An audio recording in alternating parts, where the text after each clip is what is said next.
प्यारे बच्चों, जय हिंद। 10वीं कक्षा में कार्यपत्रक 40 में हिंदी विषय में हमारा पाठ है मानवीय करुणा की दिव्य चमक।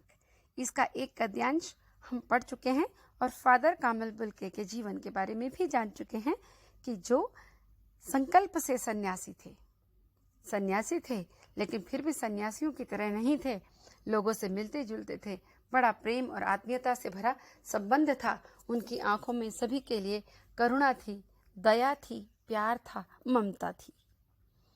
उन्हीं के विषय में कुछ और जानने की कोशिश करते हैं और इसे हम उचित विराम चिन्हों के साथ पढ़ेंगे ताकि हमें एक ही बार पढ़ने पर यह अनुच्छेद समझ में आ जाए।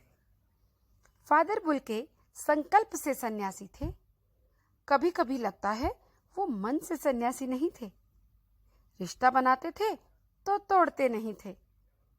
जो सन्यासी होता है वो सब लोगों के बंधन से, मोह माया से दूर रहता है, लोगों के बीच में रहता नहीं है ना, किसी से कोई संबंध नहीं रखता। लेकिन ये भी सन्यासी था, लेकिन ये व्यक्ति तो संकल्प से सन्यासी था, मन से नहीं। रिश्ता बनाते तो तोड़ते नहीं। 10 साल बाद मिलने के बाद भी उनकी गंध महसूस होती थी। वह जब भी दिल्ली आते जरूर मिलते, खोज कर, समय निकाल कर, गर्मी सर्दी बरसात झेल कर मिलते, चाहे 2 मिनट के लिए ही सही। यह कौन सन्यासी करता है? उनकी चिंता हिंदी को राष्ट्रभाषा के रूप में देखने की थी। हर मंच से इसकी तकलीफ बयां करते, इसके लिए अकाट्य तर्क देते। बस इसी एक सवाल पर उन्हें झुंझलाते देखा है और हिंदी वालों द्वारा ही हिंदी की उपेक्षा पर दुख करते हुए भी उन्हें पाया है। घर परिवार के बारे में, निजी दुख तकलीफ के बारे में पूछना उनका स्वभाव था और बड़े से बड़े दुख से उनके मुख से सांत्वना के जादू भरे 2 शब्द सुनना एक ऐसी रोशनी से भर देता था जो किसी गहरी तपस्या से जन्मती है।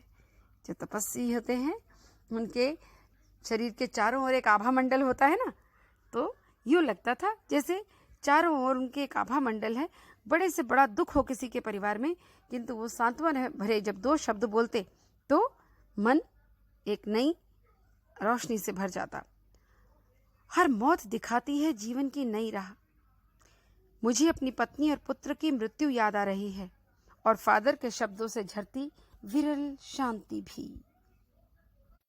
तो बच्चों, आपको ये वर्कशीट समझ में आई?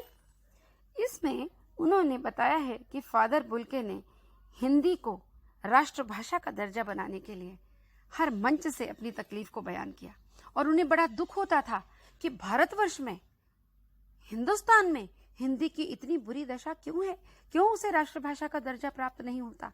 और ये सोचिए, ये व्यक्ति हमारे देश का नहीं था, बेल्जियम से आए थे। ये पढ़ा था ना हमने कि बेल्जियम के रेम्सचेपल में इनका जन्म हुआ था। तो वहां से ये व्यक्ति हिंदुस्तान आया। हिंदुस्तान के प्रति उसकी कितनी गहरी आस्था रही होगी कि उन्होंने पीएचडी भी एक ऐसे सब्जेक्ट में की जिस विषय को चुनने के लिए हमारे हिंदुस्तान में भी बड़े बड़े लोग 10 बार सोचते हैं, राम कथा, उत्पत्ति और विकास। तो ऐसे व्यक्ति ने, जिसने हिंदी इंग्लिश का शब्दकोश बनाया, हिंदी को इस देश की राष्ट्रभाषा का दर्जा दिलाने के लिए हर मंच से वो जरूर बोलते थे। मंच से आपको याद आया होगा, मैंने आपको बताया था कि परिमल जो साहित्यकारों की एक गोष्ठी होती थी, उसमें वो बड़ों की तरह हमेशा आते थे और लोगों को सलाह भी देते थे उचित। और ये भी देखा, मानवीय करुणा की दिव्य चमक क्यों कहा गया है कि मानवीयता वही होती है जिसमें करुणा भरी हुई हो, और करुणा की दिव्य चमक से सदैव उनका व्यक्तित्व जगमगाता रहता था। उसे याद आता है जब उसकी पत्नी की मृत्यु हुई थी, जब उसके पुत्र की मृत्यु हुई थी, उस समय उनका आना और सांत्वना देना कि हर मौत एक नई राह दिखाती है जीवन की। उनका ये कहना यूं लगता था मानो दिल को शांति मिल गई हो। तो फादर इस प्रकार के व्यक्ति थे जो सन्यासी तो थे, किंतु मन से सन्यासी नहीं थे। रिश्ता बनाते थे, तोड़ते नहीं थे।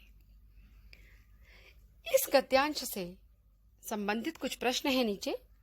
लेखक को ऐसा क्यों लगता है कि फादर मन से सन्यासी नहीं थे? क्योंकि जो मन से सन्यासी होता है वो तो सब कुछ त्याग देता है। वो कहाँ लोगों के साथ इस तरह के आत्मीय संबंध रखता है। दूसरा प्रश्न, फादर जब भी दिल्ली आते तो क्या करते थे? ढूंढिए, आपको उत्तर इन्हीं पंक्तियों में मिलेगा। फादर की क्या चिंता थी? इसे आप बहुत सोच समझ के लिखिएगा। ये आपका ऐसा प्रश्न है कि जिस प्रश्न को आप हर उत्तर में पाएंगे, हर प्रश्न के उत्तर में आपको ये एक पंक्ति लिखनी ही होगी कि फादर ने हिंदी के लिए क्या किया। ये उनकी बहुत बड़ी चिंता थी। फादर किस बात पर झुंझलाते थे? हमने पिछले गद्यांश में पढ़ा था कि उन्हें झुंझलाते कभी नहीं देखा, उन्हें गुस्सा होते कभी नहीं देखा। बस यही एक बात थी जिस पर वो झुंझलाते थे। कौन सी बात थी वो लिखिए। कुछ व्यक्तित्व ऐसे हुए हैं जिनका जन्म भारत में नहीं हुआ, किंतु उन्होंने भारतीय जनमानस के लिए व्यापक योगदान दिया है। ऐसे व्यक्तियों की सूची बनाइए, उनके कार्य लिखिए, उनके भारत में योगदान के बारे में चर्चा कीजिए। आजकल आपके हाथ में स्मार्टफोन है, पूरी दुनिया आपके सामने खुली पड़ी है, तो आप ऐसे व्यक्तियों को चिन्हित करेंगे, देखेंगे ऐसे कौन से व्यक्ति थे जो बाहर से किसी दूसरे देश से हमारे देश में आए थे, मानवीयता की सेवा की जिन्होंने। तो मुझे उम्मीद है आपको समझ में आ गया होगा ये पाठ। इस गद्यांश पर आधारित प्रश्न उत्तर करके जल्दी से जल्दी आप लोग मुझे भेज दीजिए। किसी भी प्रकार की कोई प्रश्न आपका हो, किसी भी प्रकार का कोई ऐसा प्रश्न जो आपको लगता हो कि इसमें पूछा नहीं गया लेकिन आपके मन में हो पूछने के लिए, तो वो भी आप मुझसे इस ग्रुप पे पूछ सकते हैं। जल्दी से वर्कशीट कीजिए और ग्रुप पर भेज दीजिए। Thank you.